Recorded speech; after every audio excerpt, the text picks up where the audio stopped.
Salut mes amis, je continue nos promenades pleines de sens et je reste convaincue qu'une promenade thérapeutique ne peut être remplacée par rien. Ce n'est pas seulement du mouvement, c'est une manière d'écouter la vie à son propre rythme. La marche nous ramène au souffle, au corps, mais pas aux vieilles réactions, à la présence. Et c'est justement dans cet état quand le corps se met en mouvement et que la conscience s'ouvre, que naissent non pas seulement des pensées, mais de véritables changements dans la perception du réel.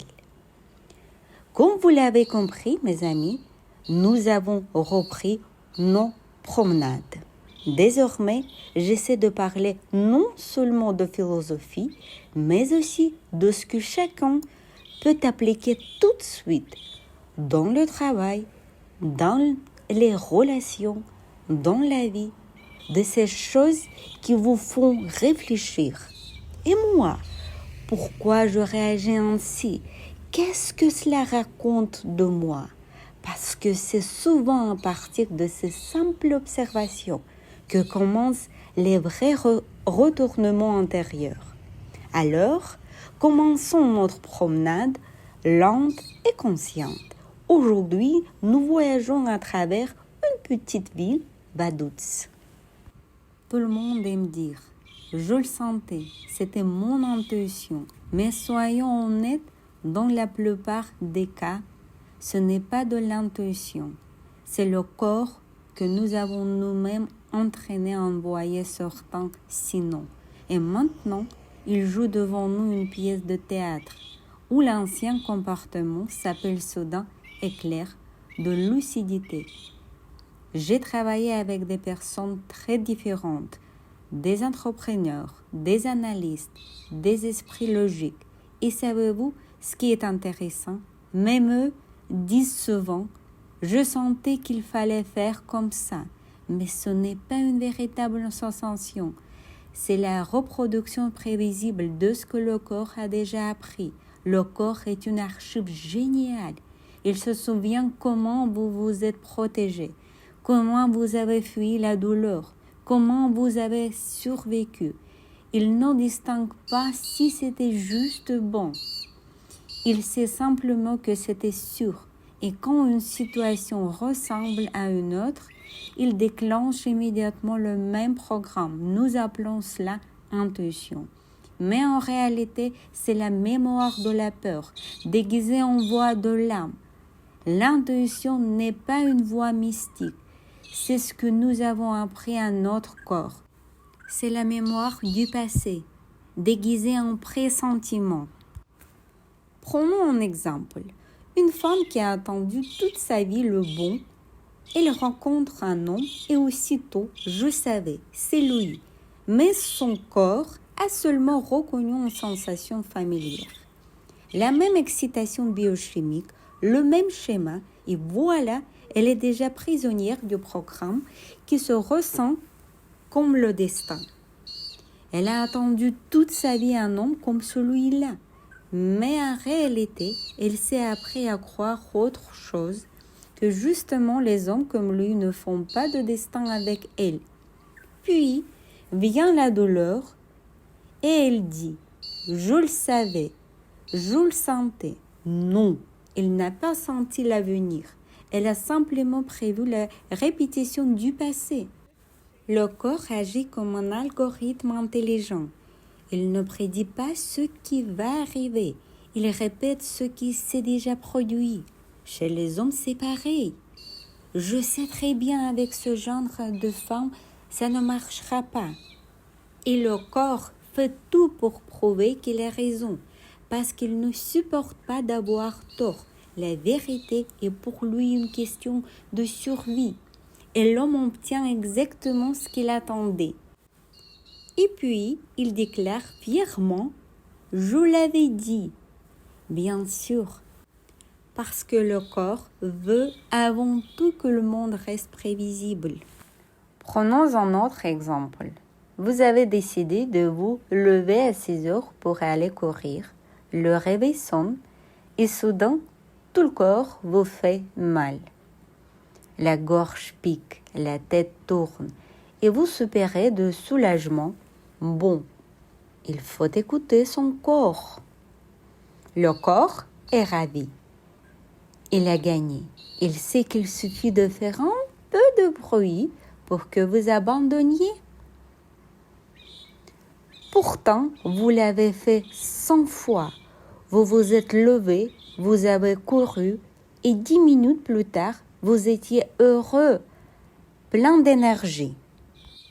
C'est le moment où vous n'avez pas écouté la réaction habituelle du corps, celle qui sabote toujours vos décisions. Et en partant courir, vous avez ressenti le bonheur. C'est ainsi que fonctionne l'intuition du corps. Il n'est pas mauvais, il veut simplement préserver le statu quo. Chaque cellule est intelligente, chaque cellule garde la mémoire. Elle sait, tout ce qui est nouveau est dangereux. Et elle fait tout pour vous ramener à l'ancien. Le corps vous protège, parfois même, de la vie elle-même. Je veux répéter, le corps vous protège, parfois même, de la vie elle-même. Oui, c'est étrange comme fonctionne l'intuition de notre corps. Alors, quand on me demande « et l'intuition alors ?» je réponds toujours « Nous avons simplement mis le mauvais sens dans ce mot.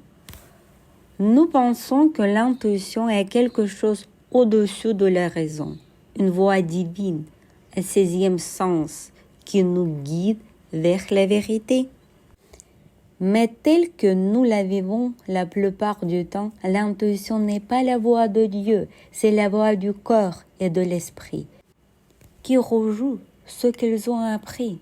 Ce je présentais, je savais, je sentais n'est pas une connaissance mystique, c'est le reflet d'une expérience ancienne que le corps reproduit. Ce que nous appelons réellement intuition, ce qui dépasse la raison, c'est le langage de l'espace, c'est la façon dont la vie nous parle. Par les signes, les rencontres, les événements, les textes, tout ce qui arrive trop précisément pour être un hasard. Dieu n'a pas besoin d'apparaître devant nous pour dire « fais ainsi ». Il parle à travers tout ce qui nous entoure. Une phrase entendue par hasard, une rencontre, un livre ouvert à la bonne page. Ce n'est pas un hasard si j'ai créé Maison du Val, un espace littéraire, philosophique, vivant, parce que l'art du monde est une manière dont la vie communique avec nous. Ce n'est pas une théorie, c'est une expérience éprouvée par des cultures différentes, des peuples, des destins multiples. Je veux comment un seul mot prononcé au bon moment peut changer la trajectoire d'une vie entière. Parce que le mot est une forme de lumière, une vibration qui relie la matière et le sens. C'est cela, la véritable intuition, quand c'est le monde lui-même qui parle à travers le mot. Alors, sur quoi s'appuyer si ce n'est pas sur le corps, sur les sentiments, pas sur les émotions. Elles appartiennent au corps, mais sur les sentiments, ce qui est plus profond que la chimie. Un sentiment est une forme de conscience, un silence où la vérité se manifeste. Je ne parle pas ici de l'ouïe, de la vue ou du goût. Je parle des 5 sentiments fondamentaux. Donner tout ce qui est vivant en nous, l'intérêt, la joie, la tristesse, la peur et la colère.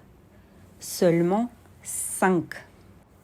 Ils sont comme 5 directions premières de l'énergie, de la surguise toutes les nuances, la jalousie, la tendresse, l'inspiration, la rancune, la douceur.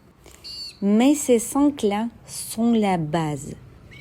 Et quand tu commences à les sentir honnêtement, sans fuir, sans expliquer, le corps cesse de mentir, l'esprit cesse de se défendre et la vie recommence à te parler. Parce qu'un sentiment, c'est toujours un contact avec la vérité. Tout le reste, ce sont des interprétations. Si tu es en paix, c'est ton chemin. Si c'est clair, ton âme est d'accord. Si c'est chaud, même quand la raison a peur, vas-y. Les sentiments ne sont pas de la psychologie, ni un éclat d'émotion, mais une langue que la vie utilise pour nous parler, une langue de silence où l'esprit cesse de discuter et où l'âme sait. Quand tu choisis de sentir, tu sors de la logique de la peur, tu arrêtes de deviner, tu cesses de programmer ton corps, tu écoutes et tu agis depuis la paix. C'est là que commence la vraie intuition, pas dans la réaction, mais dans la certitude tranquille qui vient sans raison. L'intuition du corps est une carte ancienne, apprise, rassurante. Le sentiment est le territoire. Vivant, nouveau, réel, chaque fois que tu choisis non les réactions habituelles, mais un sentiment vivant, tu crées un nouveau fragment d'espace où apparaissent d'autres gens, d'autres événements, une autre vie. La vraie intuition, ce n'est pas « je savais », c'est « je sens la vérité maintenant ». Et cela me rend vivante. Voilà tout le sens. Non pas deviner, mais écouter. Non pas répéter, mais créer. C'était donc notre conversation d'aujourd'hui sur le corps que nous avons pris pour la voix de Dieu et sur les sentiments par lesquels il parle vraiment. Et voilà mes chers amis, c'était Alicia Duval avec vous. Abonnez-vous à ma chaîne pour ne pas vous perdre dans l'immensité d'Internet.